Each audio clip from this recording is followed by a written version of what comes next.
Hi guys, luto tayo ng ano pangalan dito, kamata, sibuyas, kamatis na may silog.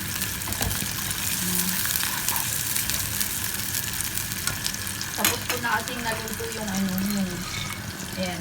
Grabe, sobrang sarap, ang saya ko. Alam nyo ba, dati, noon, nung dalaga pa, wala pa ako, lagi ko iniisip na, sana makapag-asawa ako ng yung may trabaho. Yung pareho kami may trabaho. Yung hindi umaasas sa mga magulang. Pero ang hirap kasi umanap ng lalaking ganun. At saka gusto ko sa lalaki, yung trabaho bahay lang, tapos marunong magluto, marunong magtanim. Ayun. Trabaho, bahay, at ikasuhin ng kami ng magiging anak ko, ganun. Yun ang mga gusto ko, pangarap ko. Kasi nga lang, ang hirap naman kasi mahirap, basta ang hirap-hirap umanap ng tamang. Lalo na kapag hindi kayo pareho ng mindset. Kapag hindi kayo pareho ng mindset, parang mahirap.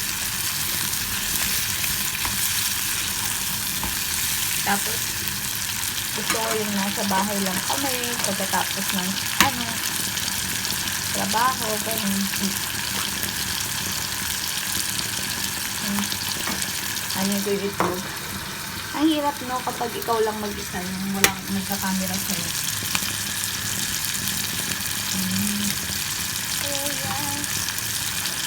Ganda ng itlog.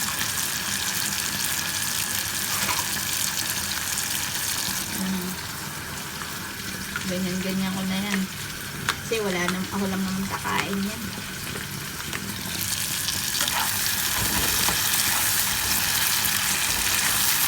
Nakalimutan ko yung powder. Kunin natin guys sa loob. Wait lang. Bukas lang ako kamay. So yan, ang kalat ko guys, diba? Kunin natin yung powder dito, yung North Face. Ayan. That's life. Lagyan na yung North Face para magkalasa. Ay! Manigas na.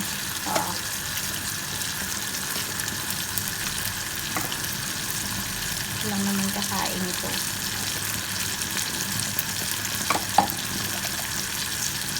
Alam nyo, kahit simple lang na masaya na ako. Sobrang saya ko na. Ganyan na ako kasi yung tao. So, sorry naman. Kahit kamatis lang. Ganito lang. Okay na. Kahit malit lang, palit lang, kakarampot lang,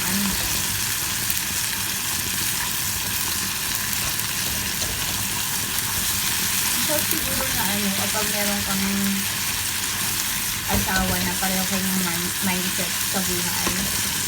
Tapos, na-enjoy nyo yung buhay ng dalawa. Yung pareho kayo nagtatrabaho. Tapos, magtutulungan kayo sa lahat ng bagay, sa lahat ng Tapos, hindi kayo mag-aaway sa maliit na bagay.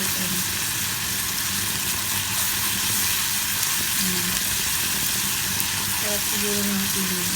Alam nyo ba, kaya wala akong sabi nila, wag mo hanapin yung pag-ibig kasi kusang darating yan. Sabi ko, minsan naisip ko, baka hindi ako mahanap-hanap ng lalaki kasi hindi ako lumalabas ng bahay kasi trabaho bahay lang ako. Tulog, kain, trabaho, hindi ako gumagala. So anyway, may mga nanliligaw naman sa akin ng 2020 pa, pero ini-ignore ko lang. Kasi ini-ignore ko lang ibang lahi. Natatakot kasi ako sa kanila. Ewan ko ba. Ayan na, malapit ng yung kamatis, mamantika. Pero gutom na ako, parang gusto ko na siyang ilagay. Kasi hindi pa siya gaanong So, mas masarap pag masyadong nagisa. Pag nagisa ng tama. So, anyway guys, lagyan na natin yung itlog.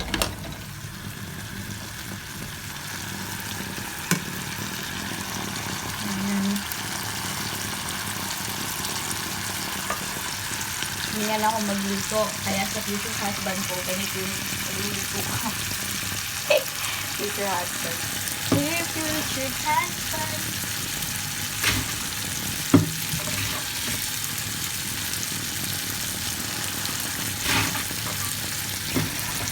Alam niyo ba kung pwede ko lang ibalik yung mga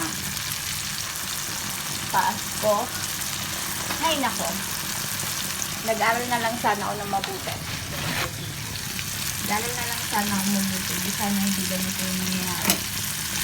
Ayan, ang sarap na ng kamatis ko. Dahil sa kamatis, marami akong itlog. So, ayan guys. Excited na ako. Ang sarap. Ayan. So, anyway guys, yan lang ang pagkain ko ngayon. Kamatis. At saka ito. Bye guys and God bless. And minsan yung luto ko. Sarap. Bye!